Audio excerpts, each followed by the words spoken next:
Christ is risen. Christos Anesti. Christos Tonf. The first word I keep forgetting. Chris, what's the first word in Russian? Huh? Christos vas Chris. Christos vas Chris. Is it you? Vas Chris? The response? What's the response? Raise your voice. Vas the new Vas Chris. Thank you. Today I want to go with you into one dear article, dear thing to me. I love it very much. I think about it every time we go through the Holy Week and the resurrection, something that I had to do because I love it so much. I had to do something about it. When I love something too much, I don't just leave it alone. I have to do something about it. So 20 years ago, when I was ordained a priest, I had an intention when I was ordained a priest, a vow that I will make a copy of the shroud of Jesus, a copy, a picture. So I went to a company and asked them to do me a real size piece of cloth that has the image on the shroud of Jesus. So what is this? This is the original one. So this is a copy, a picture, a photograph of what the piece of cloth is in Italy. This is the real one, the original one is in Italy. It happened at 2010 and went and saw it. I had to book a plane flight and go there and then wait in line at 6 o'clock in the morning in rain to see this. So it's like hair-raising. And it was a blessing from God that actually I attended a mass in front of the shroud from 6 to 7. In a town, in a city in Italy, old city, it's called Tourin. And they have this piece of cloth from a long time. It was given to them as a gift by the King of France. So they had a story about this. This piece of cloth traveled the world, almost the ancient world, from Jerusalem to somewhere around Armenia, Turkey. It's Edessa. Stayed there for a long time, but was folded, and the only piece that they could see is the face. So if I want to go there and show you what I mean by that, you see, this piece of cloth was wrapped, was folded. You see there is a face image there? You see the face? Faintly seen, but this is actually stronger. It's more faint on the original cloth. There is a face there. There's arms, there's a body and legs. And then on the other side, it's the back of the body. It's the back of that body. The church always knew this was the piece of cloth that Jesus was wrapped, the body was wrapped in it. How did they wrap it? It's a very long piece of cloth. It's 14 feet, made of linen, white linen, very neatly done.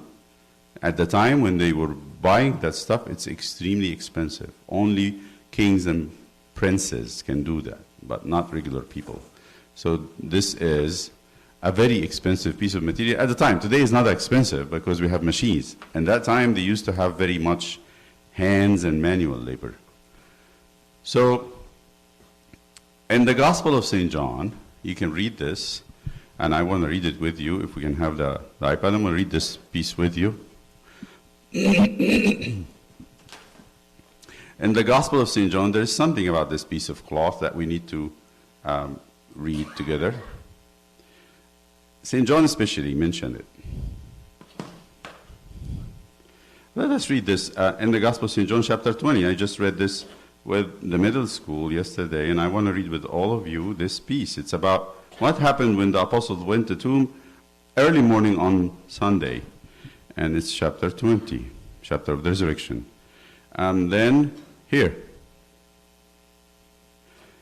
Peter therefore went out, and the other disciple, we know it's John, Peter and John, and we're going to the tomb where Jesus' body was put. The tomb is where you bury dead people. So they both, Peter and John, ran together. And the other disciple outran Peter and came to the tomb first. He's younger. Peter is older, so the younger one was a fast runner. And he, stooping down, looking in, he didn't go in. He just looked like this. Why did he not go in? I think out of respect for Peter. This is how much love they have for each other. And they respected each other. So at least John, because he's younger, he let him go first. Then Simon Peter came following him and went into the tomb. And then what did he say? What did he see? He saw the linen cloth lying there, folded neatly, actually. Like you fold your sheets after you wake up. It's folded like somebody was asleep, got out of their bed, and did what? Folded their sheet. Nice and neat. This is what Jesus did. And the handkerchief which has been around his head, not lying with the linen clothes, but folded again together in a place by itself. There's two pieces, a big piece and a small piece. All right. And then the other disciple who came to the tomb first went in also and saw, and he believed. They believed that Jesus is risen. Let me show you what people saw in this image. So this image was kept in Italy for a long time. In the early 20th century, 1910, I don't remember the date, 1905, they came up, people started to invent the camera. My father had one of those. It's a box, a metal box, with a lens in front of it. And you buy the film, it's a sensitive material, you should not expose it to light. And you slide it in the back, you just slide it without exposing it to light. Once it's exposed to light, it's gone. They put it back there, and they put it on a stand, and they open the lens in front of something, and they keep it there for maybe 3-5 minutes. It captures all the light coming from an object. There was a man, Italian photographer, one of the very early photographers. His name is Secondo Peo. Or Secondo Pea, I forgot the name. Secondo Pea. He said, can the church give me permission to photograph the shroud? And the church sold. Also, all what they had is this. Look at it, look at it. You can't make much out of it. You know there is an image of a human being, but what does he look like? We don't know. So he made the box, he put the box in front of it, took an image, and you have to take that sensitive film. And there was no digital cameras, of course. Digital cameras is something very new. Even in my days, I didn't even think there would be digital cameras. So he went to his lab, and he was preparing this film. When you prepare it, you go into a dark room, you put on very little red light because it doesn't change the material, and you start fixing the image. So you go through some chemicals. He puts it in a basin, a big film like this, puts it in a basin, and then wait on it. And then he was just busy doing something, and I can imagine the shock he had. He had a shock. Why? Because as he was looking by the red light into the basin, all of a sudden, a picture came to him, a photo, and this was the photo. This is what he saw. When he developed the film, he was focusing on the face. It was that square where the face is. So it transformed from this to this. Then all of a sudden he banged his head and said, now I know what that image is. It's a negative. So what does a negative mean? On this image, what should have been black is now on this image white. And what should have been white is on this image black. When you convert it and make the white black and black white, it gives you that. And he, for the first time in human history after Jesus, someone could look at the face of Christ. The real face of Christ. So, since then, everybody went crazy. Became the most famous thing ever. They say the shroud is the piece of cloth or the piece of anything that had the highest number of hours studied. Said hundreds of thousands of hours spent on this piece of cloth by many scientists, and all of them are fascinated. Some of them lived and died studying the shroud every day. It's something to keep us actually thinking and mesmerized. There is a lot to learn from the shroud. So what is on the shroud? Let's see. The first thing you see on the shroud is that the most prominent, the most easy picking is these marks here. This. What is this? There is all over the place. This is a burn mark, a scorch from fire. The shroud was folded into multiple layers and was put in a silver box. Someone tried to burn the church. Actually, they tried many times where the box is because they don't want to have anything to do with Jesus. And the silver started melting, and drops of the silver fell on the corners of the folds. Have you ever done those paper, what do you call them? When you fold the paper and then cut it from the corners, what do you call that? Origami. Origami, maybe. So that's when you cut it and make holes in one corner. What happens when you spread the paper? You find multiple holes because the corner is multiple layers. This is exactly it. So there is a burn mark on all the corners where the shroud was folded. That's the first mark. This is from a burn. What's the next mark? The next mark that's very clear are these. These marks. What are these? It's very red. These are blood marks. And then people wondered, is this real blood or it's something that people have put there? They needed to study that. And then the last image, the faint image, is the image of the body. Here is the knees, the hips, the hands with the fingers here, and the chest. There is a face with a beard and a mustache and a hair, and then the back of the head on the other side, and goes to the back of the chest and the legs, all the way to the back of the feet. So this is the third thing on the shroud. So there are three things: the burn marks, the blood marks, and the image of the body. So they started wondering, is this somebody had played a trick on us? A painter from the medieval times, very clever one, like Michelangelo's or the Leonardo da Vinci is even cleverer, tried to make an image to tell everybody, I have the piece of clothes that Jesus was buried in, and it's a lie, it's a hoax. So they get a group of people from all over the world, including American scientists from NASA. We have at least three from this state, from North Carolina, and the photographers from the best photographers in 1987. And they go to Tourin, and they give them permission to study the shroud. They give them like 2 days. They have the best machines at the time. And they said, first of all, we had one question. Is this image man-made? Is it a paint? Is it something that made by man? And the answer they came after studying is no. The next question, how this image was made? And the answer they had is, we don't know. All the science and all the technology they had, very sophisticated people, I can tell you, people from the top-notch scientists in the world, they could not tell how this image was made. Now, what does the image have? So they analyzed the blood, and they said, yes, this is real blood. It has hemoglobin in it. It has blood. It is blood. So they said, what does this image say? What is there? And they said, the image has a person who was definitely crucified, we know that, from the feet and from the hands. There is a nail wound here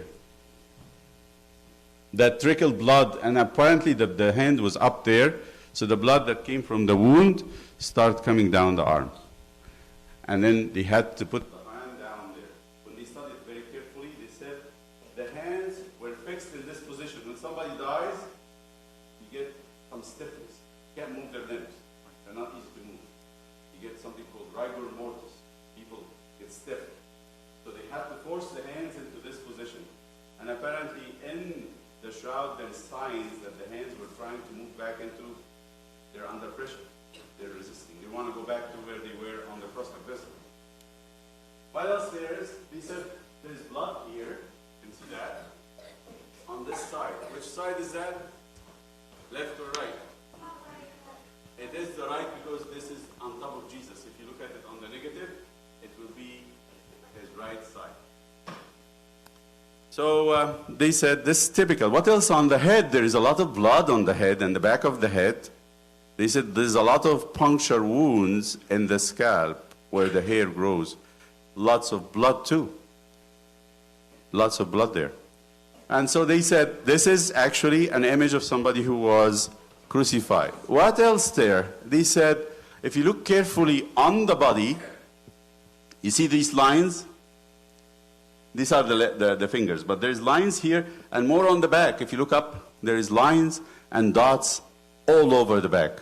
And they said this is typical of whipping, of scourging, when Jesus' back was hit with the whip. And then when you go to the negative, I think this would be even clearer. There is, first, you see the wound of the nail, it's here, where the blood, now the blood here is looking white because it's a negative. Red and black will look white here. Dark material will look white because it's the opposite. The white becomes black and black becomes white. See those triangle pieces on the other side? They're very white. Now it's very black, so everything is converted. When you do this, you see clearly. And you see the fingers. There's how many fingers in Jesus' hand here? 1, 2, 3, 4. Where is the fifth? They said. Yeah.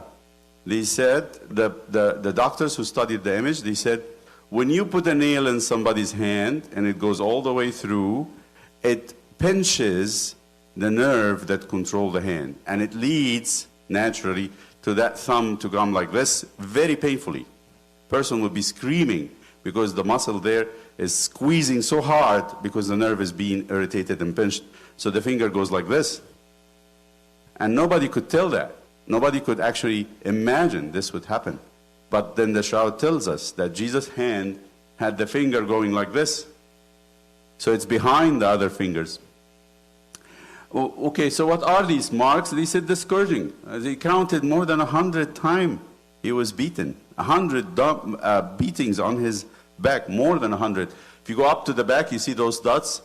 See, what are these dots with the lines on top of the shoulders? You see it on top of the window, that one that doesn't have light? There's these marks of rounded white circles with a streak. What is this, they said?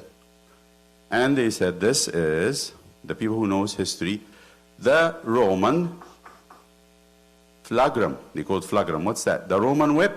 How they make it, they said. They get a stick, and in the stick they fix three leather strips. At the end of the leather strips, they will tie a bone, a piece of glass, or a bowl of lead, very heavy stuff. So when you hit someone with it, it tears their skin. It doesn't hit just to give pain. It actually tears their skin. So these are tears in the skin of the back. He tore his skin. It was enough, they said, but that beating with this flagrum, with all these signs here, they went on from his heel, beating him from the heel, all the way to his neck. They beat every single inch of his skin, in front and in the back. You see it on the chest here. You see it here? See it here? It's there too. Front and back, front and back, front and back. And they said, the doctors also, they said, it seems like there were two persons hitting him, one from each side.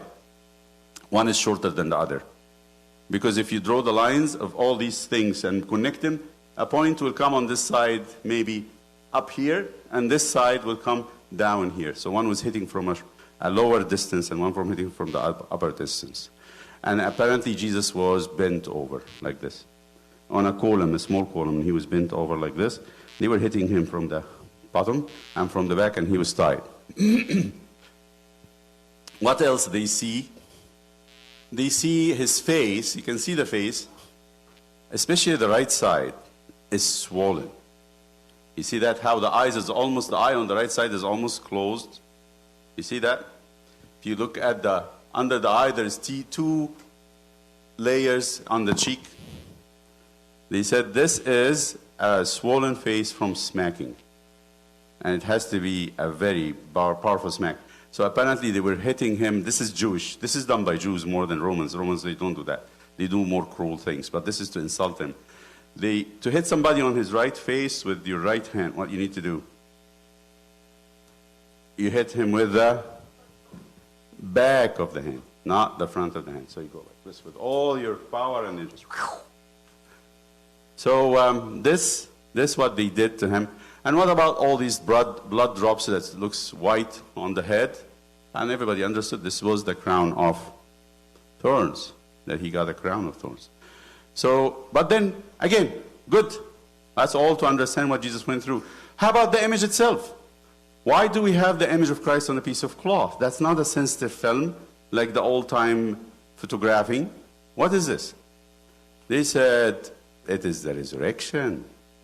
It is the second when Jesus' body was transformed and changed from being a flesh, bone, and blood body to an eternal heavenly being. They said there had to be a lot of light coming from that body, an emission of energy. He said nobody actually can understand what happened, but there's an energy, looks like a nuclear explosion in a very, very tiny amount of time, that was able to transform or put the image on the cloth. So this piece of cloth tells you two things: how much Jesus suffered and what happened to his body. He actually didn't have to take off the shroud. When the body transformed, he was actually going through the shroud. He went through it and got out of it without having to remove it off himself. Like he went out of the tomb. Like he came into the disciples with the doors being, that's it. Someone from, I think, a Russian scientist, a physicist, a lady, you have her on the YouTube, she says, what happened to Jesus' body? It seems like, from the studying of the shroud, like the beginning of our universe. They have a name for it. They call it event horizon. They call that event horizon, singularity, where things starting. She's saying, actually, Jesus' body is the beginning of a new universe. It's the beginning of a new reality, a new existence, a new creation. That's what the Bible would say. Physically, a new creation, because nothing can imprint that image on a piece of cloth unless it has some very extraordinary, nothing seen before characters. So that's what the shroud is, and that's why I'm very fascinated by why everybody is fascinated with it. It's really, really fascinating. And recently, there was debates, and people who doesn't want to prove it, they are fighting it. And recently, somebody had done an X-ray of a special type and dated it back to the 1st century. There is a lot on the shroud that people studied. One of the people from Israel, a Jewish man, who is a botanist, a scientist in plants. He said, on the shroud, there are particles, what we call the pollens, pollen grains. You find them in, you know how the yellow stuff that covers the cars in the spring? These are pollens. It causes people to have allergy. There are pollens on the shroud that only the plants of those pollens only can be found around Jerusalem, not anywhere else in the world. So they actually prove that this piece of cloth is authentic. It's from Jerusalem. It's 1st century, and it is the burial cloth of Christ. In addition, many people studied also art. They say, how nobody saw Jesus. Nobody saw Jesus. How did they know that he had long hair? In the icons, we always draw him with long hair. Who did see Jesus to draw this icon? Who did take a picture of Christ? Nobody. Where are they getting this from? The Bible never said that Jesus had long hair. The Gospels never said that Jesus had a mustache and beard or long hair. The Bible never said anything about his physical features. Where do you get it from? They said it is from the shroud, because the shroud has been around for a long time. Anybody who looks at the shroud, you see the long hair in the back. Actually, when you go in the back, the hair goes into like a ponytail. And there is a mustache, there is a beard, a long face, and a long nose, deep, big eyes. I think those eyes, if they're open, they will take you. Will be very, very absorbing. You cannot let go of them. If the eyes are open, you will see what I'm talking about. But that's how he looked in the shroud, and that's how people knew what Jesus looked like. Otherwise, nobody would know what Jesus looked like. Yes? I was 6 foot, 6 feet. Give or take 1 inch. 6 feet. Okay, let's pray. And glory be to Father, Son, the Holy Spirit, now and forever.